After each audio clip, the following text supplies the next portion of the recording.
नमस्कार दोस्तों, मैं सुधीर सिंह और आपका फिर से स्वागत करता हूं हमारी ऑनलाइन क्लासेस में, जिसमें आज हम एक्सपेंशन वाल्व के पढ़ रहे थे। जो हमने ऑटोमेटिक एक्सपेंशन वाल्व के बारे में जानकारी ली थी। आज हमारा नया टॉपिक है जो हमारा है हैंड एक्सपेंशन वाल्व।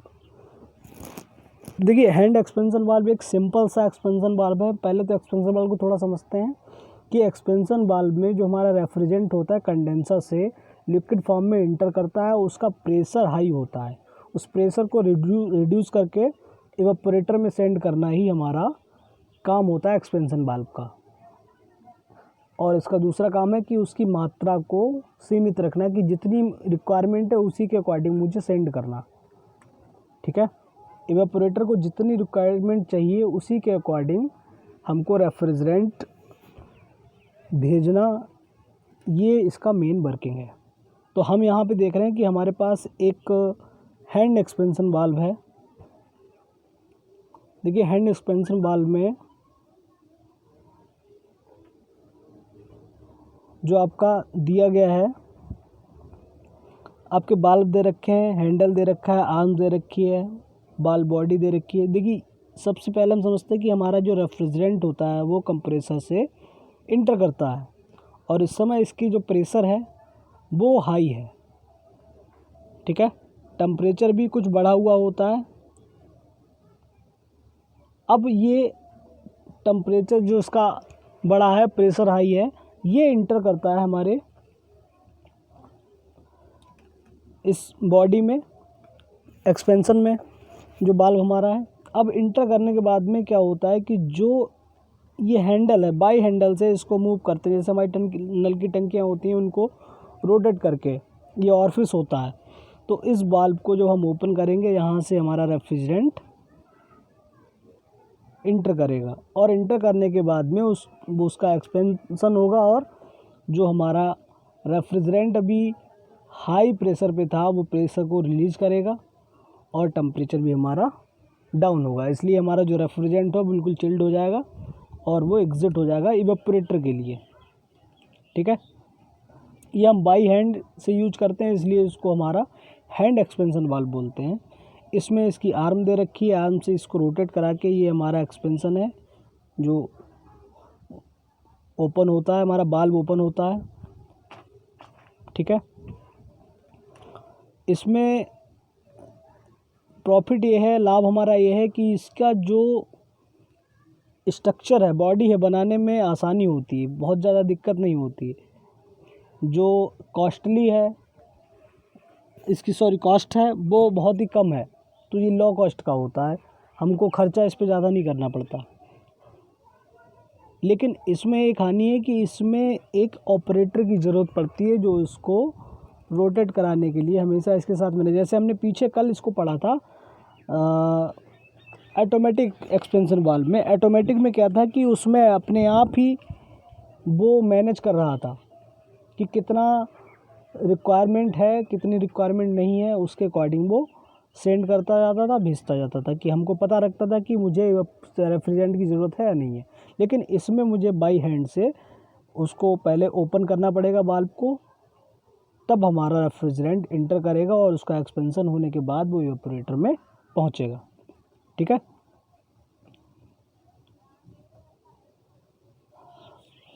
इसमें बहुत कुछ ऐसा है नहीं। इसकी जो संरचना होती है बहुत ही सरल होती है, कुछ ज़्यादा। लेकिन ये एग्ज़ाम के मामले में हमारा इम्पोर्टेंट है, क्योंकि ये वाल्व के बारे में पूछा जाएगा, तो आपसे जो आपका हैंड एक्सपेंशन वाल्व हो गया, ऑटोमेटिक है, ये सभी पूछ लेते हैं। ठीक है, तो आगे हम पढ़ेंगे दूसरा हमारा।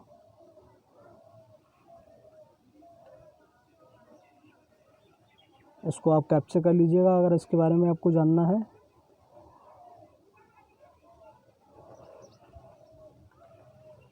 देखिए, अब हम पढ़ने जा रहे हैं थर्मल स्टैटिक एक्सपेंशन वाल्व। ठीक है, अब देखिए, थर्मल स्टैटिक एक्सपेंशन वाल्व में क्या होता है कि हमारे पास जो फिगर दिया हुआ है इसमें आपको दे रखा है कि आपका एक इवेपोरेटर ट्यूब जो दे रखी है ये, ठीक है। हमको एक बाल्ब दे रखा है जिसको हमने निडल और निडल सीट से डिनोट किया हुआ है। ये हमारी एक बेलो है, इसको हम डायफ्राम कहते हैं ये, ठीक है। एक स्प्रिंग का यूज किया है और एक रिमोट जो मेन इम्पोर्टेंट है इसके लिए, ठीक है। तो अब जो हम देखेंगे कि इसकी वर्किंग क्या होती है, पहले थोड़ा इसके बारे में पढ़ते हैं कि क्या दिया गया है। यह एक थ्रॉटलिंग उपकरण की तरह कार्य करता है जो स्वचालित होता है तथा द्रव के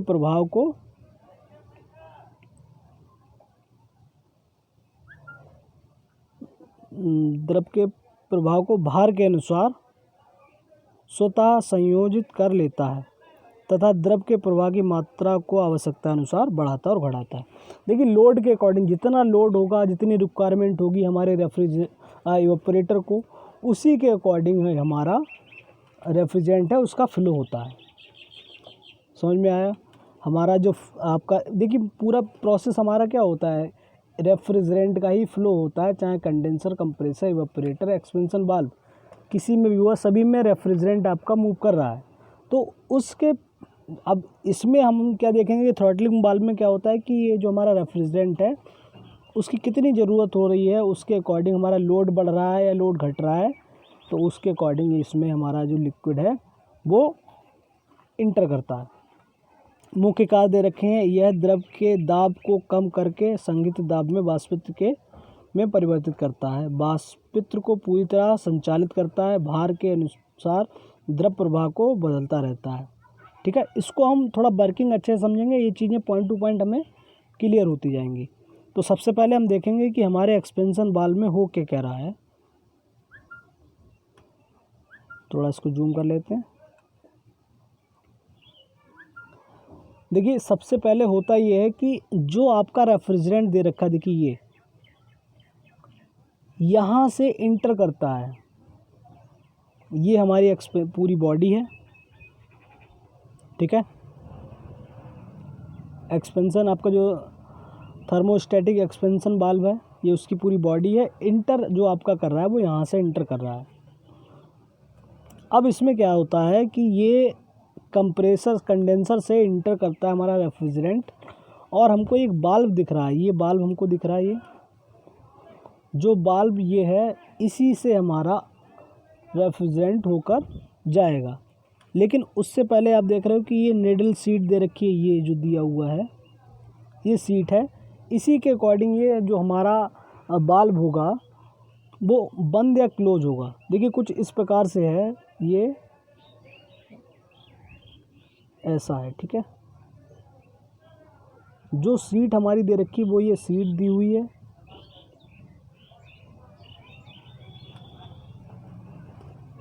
और ये बाल्ब कुछ इस प्रकार से कि जब ऊपर के लिए जाएगा तो ये बंद हो जाएगा और नीचे की ओर आएगा ये क्लोज हो जाएगा। जैसे हमने पीछे वाले में पढ़ा था ऑटोमेटिक वाले में, सेम वही कंडीशन यहाँ पे भी है। तो होता ये है कि जब ये इंटर कर रहा है बाल्ब, आप देख रहे हो यहाँ से जब हमारा रेफ्रिजरेंट इंटर कर जाता है और इंटर करके हमारा पहुँचता है इवेपोरेटर ट्यूब में, इसको अच्छे से समझिएगा। देखिए इवेपोरेटर ट्यूब में हमारा ये इंटर कर गया।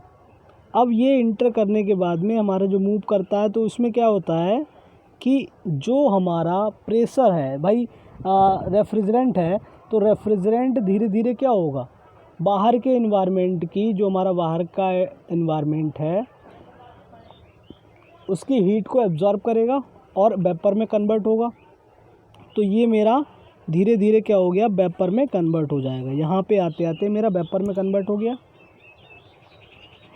अब देखेंगे कि हमारा जो यहाँ तक आते हुए वेपर में कन्वर्ट हुआ, तो ये जो दे रखा है देखिए ये, अब मेरा टच में है रिमोट। आप देख रहे हो कि ये रिमोट, यहाँ पे रिमोट क्या है, इसका काम क्या है। तो जो रिमोट दे रखा है ये मेरे यहाँ पे वेपर फॉर्म में रेफ्रिजरेंट आया हुआ है, इसमें देखिए ये वेपर फॉर्म में गया हुआ है। अब ये वेपर फॉर्म में रेफ्रिजरेंट इससे टच करेगा तो अपनी हीट को इस जो आपका बाल्ब है इससे कनेक्ट करेगा,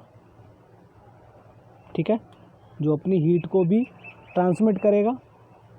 तो क्या होगा, जो रिमोट आपका दिया हुआ है ये भी हीट को एब्जॉर्ब करेगा और इसमें भी एक आपका रेफ्रिजरेंट फिल होता है। तो जो अब रेफ्रिजरेंट होगा, इसमें भरा हुआ रेफ्रिजरेंट है, उसका प्रेशर भी क्या होगा, बढ़ जाएगा। भाई टेम्परेचर बढ़ेगा, प्रेशर ऑटोमेटिक बढ़ेगा। तो अब इसमें हमारा जो प्रेशर है वो इंक्रीज़ हो गया, प्रेशर मेरा इंक्रीज़ हो गया। देखिए अभी प्रेशर, अब जो रेफ्रिजरेंट हमारा बढ़ता हुआ जा रहा है और ये यहाँ पे आप एरो लगे हुए देख रहे हो, ये एरो, ठीक है।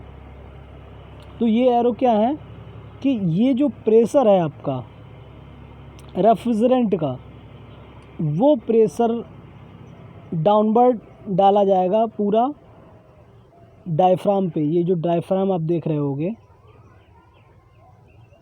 ये दिया हुआ है डायफ्राम, ठीक है।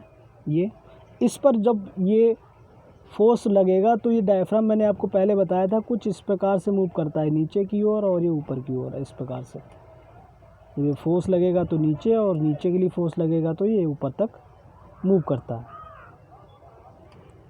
तो इस प्रकार से क्या होगा कि जब ये मूव करेगा तो नीचे जो मेरा बाल्ब लगा हुआ है वो ओपन हो जाएगा, बाल्ब मेरा ओपन हो जाएगा अपनी रिक्वायरमेंट। देखिए अभी तक क्या था, ये थोड़ा इतना था कि एक बार इसको इंटर करा दिया मैंने, रेफ्रिजरेंट को खुला था। अब वो रेफ्रिजरेंट आके यहाँ वेपर फॉर्म में कन्वर्ट हुआ। अब वेपर से मैंने वो प्रेशर को ट्रांसमिट किया इसमें। अब वो प्रेशर हाई होके यहाँ पे P3 जो आपको दे रखा है वो प्रेशर इस पर लगा, उससे मेरा बाल्ब ओपन हो गया। अब बाल्ब ओपन हुआ तो इससे मुझे क्या होगा, जो मुझे जितने भी रेफ्रिजरेंट की रिक्वायरमेंट है वो फिर से मैं इंटर करा सकता हूँ, तो लोड के अकॉर्डिंग। अब देखिए यहाँ पे P3 भी इस पर मूव कर रहा है। P3 आपने पीछे पढ़ा था कि वो प्रेशर बैक प्रेशर लगता है। अगर देखिए यहाँ पे इवेपोरेटर में जब मेरा जा रहा है, इसमें मुझे रिक्वायरमेंट की ज़रूरत नहीं है, यानी कि मुझे रेफ्रिजरेंट की रिक्वायरमेंट नहीं है, तो ये प्रेशर बैक जाएगा, प्रेशर बैक जाएगा।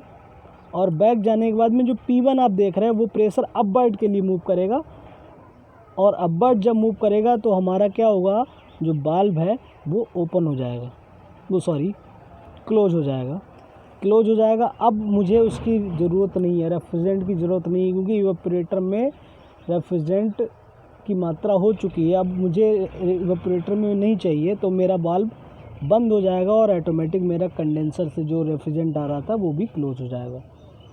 फिर अगर मुझे रेफ्रिजरेंट की ज़रूरत पड़ती है तो ये टच में जितना भी, देखिए वेपर में जितना जल्दी कन्वर्ट होगा, वेपर में जितना जल्दी कन्वर्ट होगा, टेम्परेचर आपका उतना ज़्यादा होगा, और वो प्रेशर को बढ़ाएगा, और प्रेशर बढ़ाने के बाद वो फिर से उसको कंप्रेस करेगा, और कंप्रेस करने के बाद में क्या होगा, वो हमारा मूव करेगा P3 जो प्रेशर आपका दे रखा है, और ओपन कर देगा हमारे बाल्ब को, नेडल को, जो आप नेडल देख रहे हो ये, इसको ओपन कर देगा और हमारा रेफ्रिजरेंट फिर से इंटर हो जाएगा। ठीक है, ये हो गया हमारा रेफ्रिजरेंट। जो रेफ्रिजरेंट हम पढ़ रहे थे कि कब कैसे उसको उसकी मात्रा को बढ़ाया घटाया जाएगा। तो जो आपका टी भी है, इसको बोलते हैं थर्मोस्टेटिक एक्सपेंशन वाल्व। उसका काम क्या है कि जो हमारी रेफ्रिजरेंट है उसकी मात्रा को लोड के अकॉर्डिंग, जितना लोड होगा उतना हमारा रिक्वायरमेंट जितनी होगी लोड के अकॉर्डिंग बढ़ाएंगे और लोड के अकॉर्डिंग घटाएंगे। कम लोड है तो कम, ज़्यादा लोड है तो ज़्यादा रेफ्रिजरेंट को इंटर कराना, ये हमारा काम होगा। ठीक है,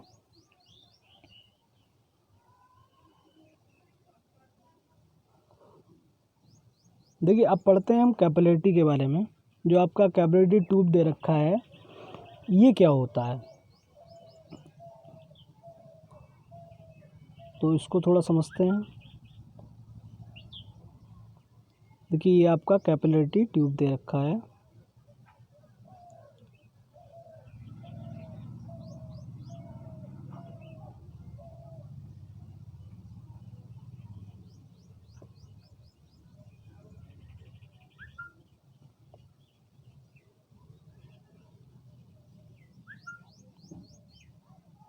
देखिए कैपिलरिटी ट्यूब में क्या होता है कि जो हमारा ये भी एक्सपेंशन डिवाइस है एक। एक्सपेंशन डिवाइस कैसे है, क्योंकि देखिए ये कैपिलरी ट्यूब कहाँ पे यूज होती है, जो हमारा इवेपोरेटर है और कंडेंसर है इसके बीच में यूज होती है। देखिए इवेपोरेटर ये दे रखा है,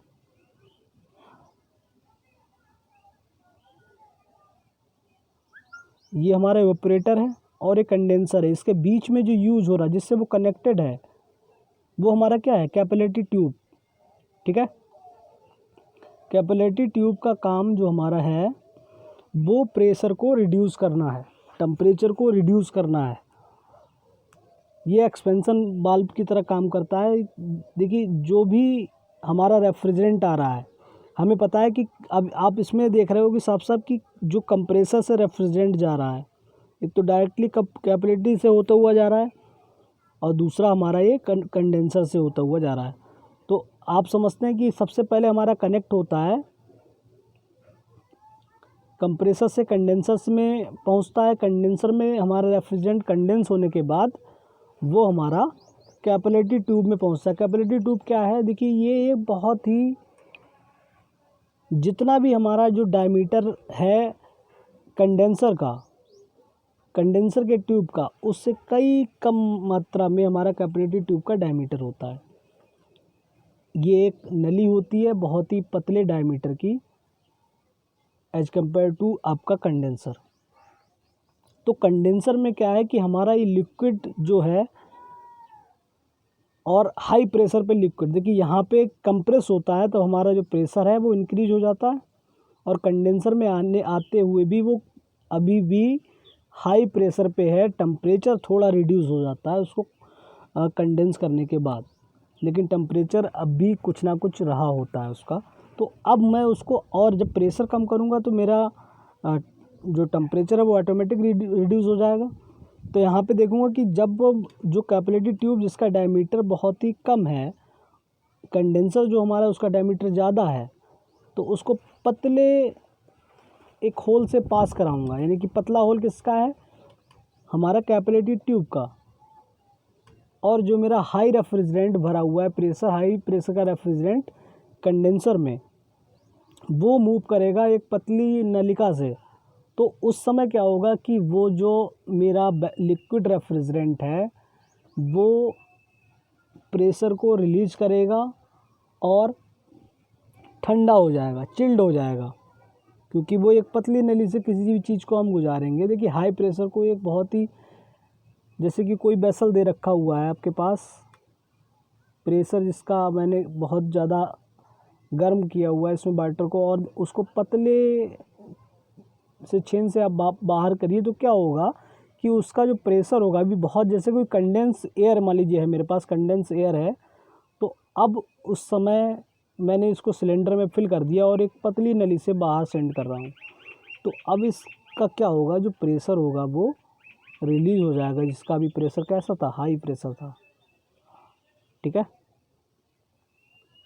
अभी जिसका प्रेशर हाई था एयर का, मान लीजिए कंडेंस प्रेशर मेरा, इसमें एयर भरी हुई थी, मैंने उसको पतली नली से बाहर निकाला तो उसका प्रेशर रिलीज़ हो जाएगा और ये टेम्परेचर भी इसका डाउन होगा। इसलिए जो कंडेंस की हुई एयर को बाहर देखेंगे तो वो मुझे ठंडी महसूस होगी।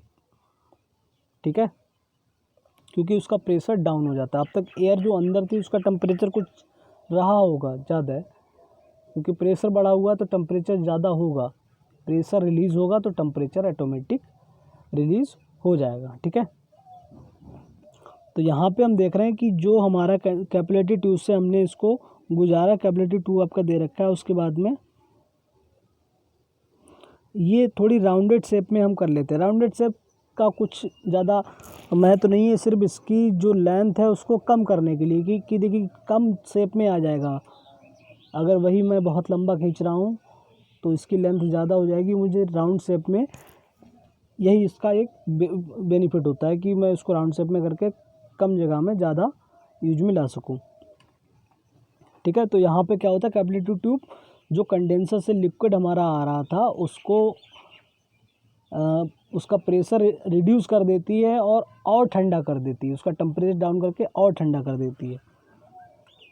ठीक है, तो अब वो हमारा इवेपोरेटर में पहुँचता है, जितनी ज़रूरत होती है उतना ही हमें रिक्वायरमेंट होती है उसी के अकॉर्डिंग हमारा इसमें पहुंचता है। देखिए लाभ इसमें क्या है कि इसमें लागत कम लगती है, जो आपने नीचे दे रखा होगा कि लागत इसकी कम है, और ये सरल है, यूज में हमारा सरल है, और इसमें कोई भी जो दिया है चलित अंगों की अनुपस्थिति, कोई भी मूविंग पार्ट नहीं होता है, हमारा कोई भी मूविंग पार्ट नहीं होता। जैसे हमने पीछे पढ़े थे अभी, हमारा थर्मोस्टेटिक था और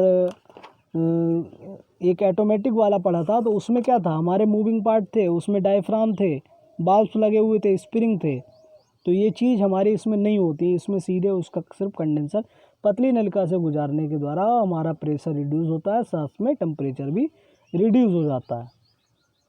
ठीक है, तो इसीलिए इसको सिर्फ आपका जो कंप्रेसर मतलब प्रेशर को रिड्यूस करने की एक डिवाइस है हमारी कैपिलरी ट्यूब।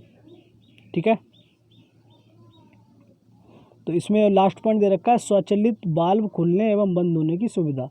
देखिए बाल्ब अपने आप ओपन और क्लोज इसके उसमें लगे होते हैं, सुविधा होती है, जितनी ज़रूरत होती है बाल्ब अपना प्रेशर ज़्यादा होने पे बाल्ब ओपन हो जाता है और वो रेफ्रिजरेंट हमारा एंटर कर जाता है। ठीक है,